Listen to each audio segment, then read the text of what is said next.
So this chapter did an outstanding job of making me hate Yoru for the first time. Believe it or not, there's been many instances where us, the readers, should hate Yoru, and maybe people who have hated Yoru from the start because of what she's done to Asa and what she's doing to Denji currently, and everything sandwiched in between. I'm sorry it took me this long to now catch up. Like, I knew she was a villain, and devils be doing devil shit at the end of the day, which oddly enough, this is what Yoru reminded us 2 chapters ago, last chapter, and now in this chapter, Yoru will do whatever she wants to do to get exactly what she wants. And in this instance, it's to make Denji look more pitiful because she pities the guy. She wants to defeat the Death Devil. And need I remind you, from the inception of part 2, she wants to make Denji barf up the nuclear wars. But the 2 most memorable moments in this chapter is going to be the last 2 pages, right?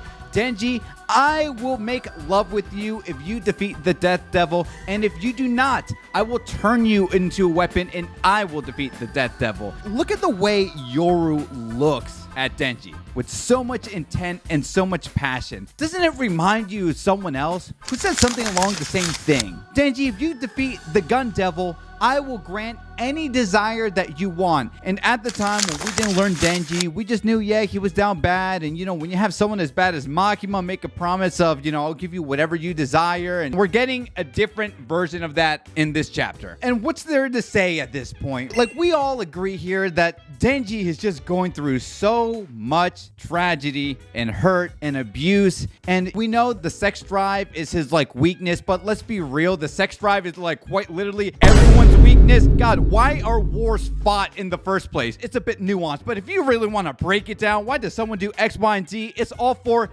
sex, sex, sex. I hope this video doesn't get demonetized. But anyway, we see this emotional moment in the chapter where he's actually crying and saying that, oh, someone actually likes me. And then this is where we do get the reveal where Yoru says, ta-da, well, actually, technically, Asa likes you, and because Asa and I share the same brain, then that means I like you, but realistically, I just pity you. Which begs the question, when Yoru ended up sacrificing Gun and Tang to get her gauntlets, did she really feel for them? And this is where it became layered and nuanced, because Yoru is someone who, for the longest time, and you know, maybe this still could be the case, that when she says stuff, she just puts on this tough exterior because she's just a frightened individual who has to demean others to prop themselves up, correct? But what I'm gathering from this chapter anyway is that she's a devil, she has instincts, she's going to do whatever she wants, and yes, as a result of sharing a brain with Asa, she pities Denji, but she quite frankly doesn't care about him. And to bring it back full circle, did she even really care about offering up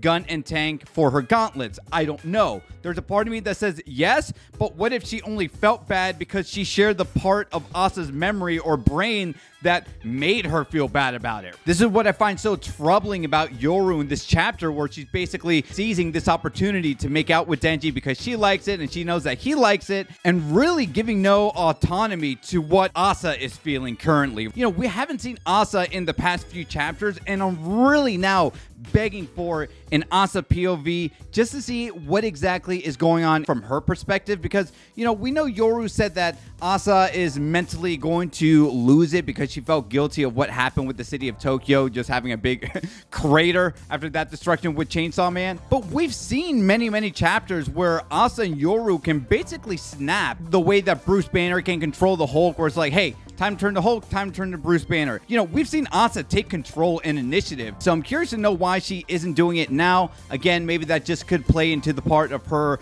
having a fragile mind of what happened with the battle with Chainsaw Man, but I really find it truly unfortunate how Denji's love and affection is what's getting him into this mess of a bigger, deeper hole. This entire time, when you just recall Chainsaw Man Part 1 to Part 2, whether it was Reze, whether it was Makima, whether it was Himeno, right, whether it was Kobeni, all these women, or quite frankly, any women in Denji's life, always had to use him for something. They never really cared about him. And, you know, as Denji said it way back in the Bomb Devil arc, right? Everyone wants Chainsaw Man's heart, but they don't want my heart. And man, it's really striking a chord in this chapter. And what is Denji going to do here? Having the ultimate ulterior motive to defeat the Death Devil by himself to ultimately get laid. Will it work? Now, we don't know how strong the Death Devil is, and she's going to be greeted with all these other powerful devils such as the Fire Devil. And, you know, good call, whoever said it in the last comment section of my previous video, that, hey, did anyone ever think that hemoglobin, blood, the fear of blood could be one of those like generals or one of those high-ranking devils that's going to greet death? I'd love to see it.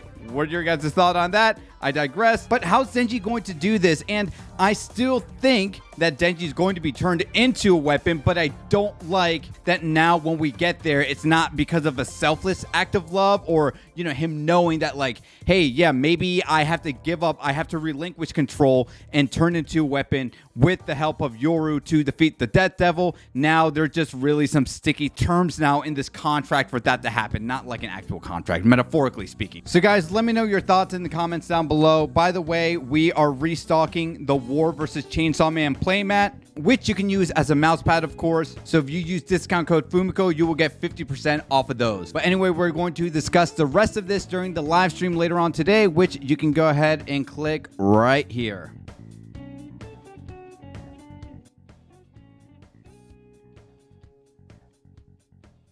Why are you still watching? The video's over. Fuck off.